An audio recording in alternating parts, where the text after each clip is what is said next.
You shall know his name. It is Atiba. I mean, he has been with the program since he's 19 years of age. He's now 39. He scored a couple goals in this World Cup qualifying campaign. He also became the most capped Canadian man as well. But Gareth, he was like this close.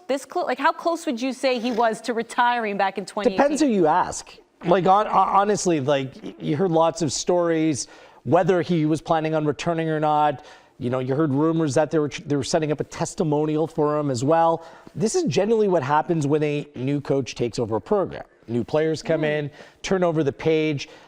My understanding has always been that the door was open. It was up to Atiba. Yes. If he felt like he was physically up for it, if his body was going to allow him to, that door was always going to be open. And then I really think that really the definitive time for this program was winning that game against the United States, 2-0 in Nations League at BMO Field. You saw the atmosphere. You just got that sense that something was going to be different. And I feel like it caught Atiba's attention. It caught everyone's attention. And then when you saw what it would look like, the road towards Qatar, it seemed achievable. Obviously, curveballs were thrown in the way because of COVID and all that, but he's managed to still stay true to his club football, still stay true to his family, listening to his body, and now at 39 years of age, looks like he's, you know, just about set to go and accomplish something he's always wanted to accomplish, and that's putting himself in a position to compete at a World Cup. So I do think he was close. How close? It depends who you ask. Well, luckily enough, I asked him this morning. So Nice. He said after the 2018 cycle, he said he thought he was done. He thought that was it, and he was done in a Canada shirt. And it was really about, basically, John Herdman just said, you know, well, don't make any decisions, any firm decisions right now. Just keep that door open, and we'll see how we go, right? And basically, by just giving him the option and letting him obviously monitor how his club career was going, what kind of progress Canada were making, what that team started to look like. You know, it was basically just up to Atiba when and if he wanted to come back in. And of course, you know, his club careers continue to go from strength to strength. He's still playing Champions League football. He still felt good and able to play. And obviously the way the national team has taken off is something that he's been wanting to continue to be part of. So it was basically just an open situation, right? If you want to come back in and you feel you can come back in, there'll be a place for you. And he's been fantastic through these qualifiers. I wasn't too far off. No, you were, but I will say this: it was a shock and it was a pleasant surprise when he did appear in Nations League, when he did get called up by John Herdman, and he was still wearing that Canada shirt, because just about everyone thought he was done. So that was very close, obviously, and you're confirming it there in 2018. Let's talk about the defense when it comes to the Canadian national team, because even in those Nations League games, even before the World Cup qualifiers began, that was one of the main topics that we discussed quite a bit here on One Soccer today. Do they even have a left back? Because is that going to be what Alphonso Davies is going to play? Do you prefer to have him further up the pitch? Who's going to be right? Who are your two center, your two center defenders there? And I just wonder when, Ollie, this defense went from weakness to strength for Canada. Yeah, I think it's been a process, right? And I think it's one that they take real satisfaction in, the defenders, in the way they've been able to come together as a group and prove a lot of people wrong. You know, we were saying this was the big question mark for Canada. Would they concede too many goals? The attack was never the worry. But I think there's two things that I'd focus on. Firstly is every individual player is put in a position to succeed, right? So we looked at the centre-back depth and thought, you know, maybe that's a weakness of this Canadian team. And so they play in a way where they're not constantly asking a lot of the centre-backs. They're not exposing them, right?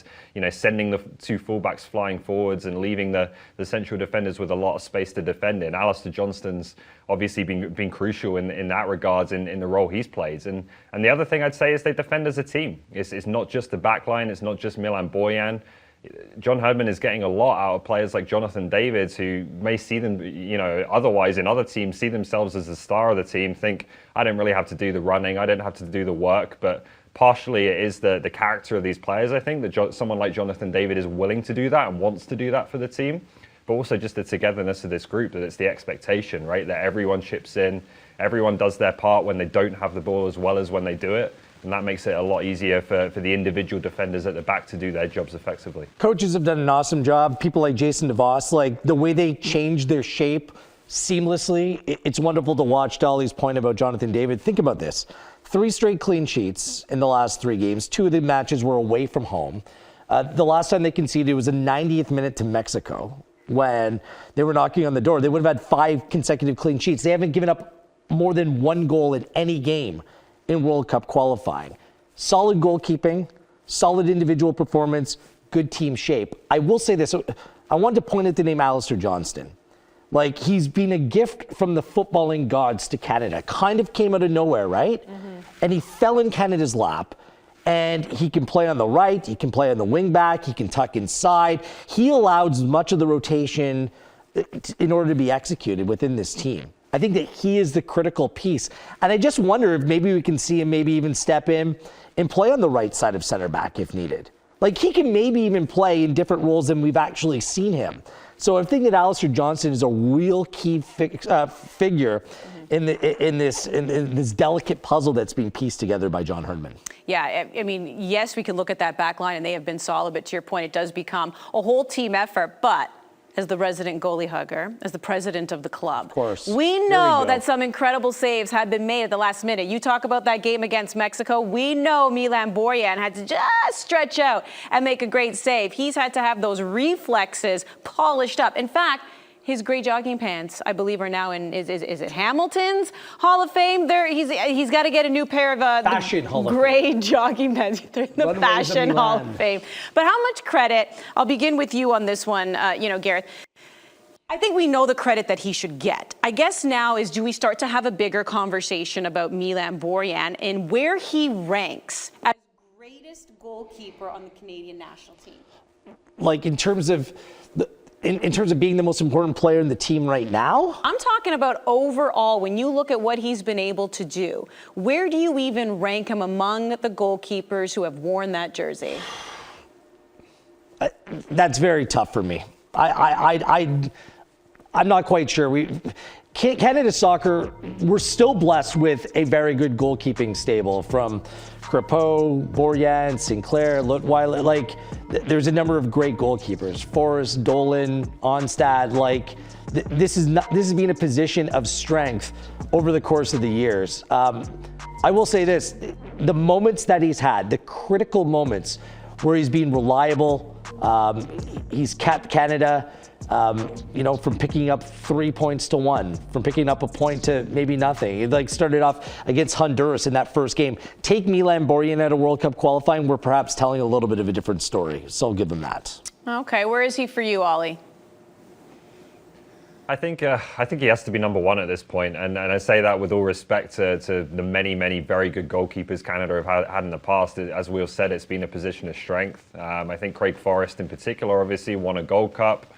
50 plus caps, had a long Premier League career, so he's the one that I'd have the toughest time knocking off top spot. But I think, look, if you're Milan Borjan, you played as well as you have during these qualifiers. You helped Canada to qualify for a World Cup for the first time since 1986, and not just help, but play a really integral role in them being there. Wheels is right when he says this could be very different if not for some of the saves he's made.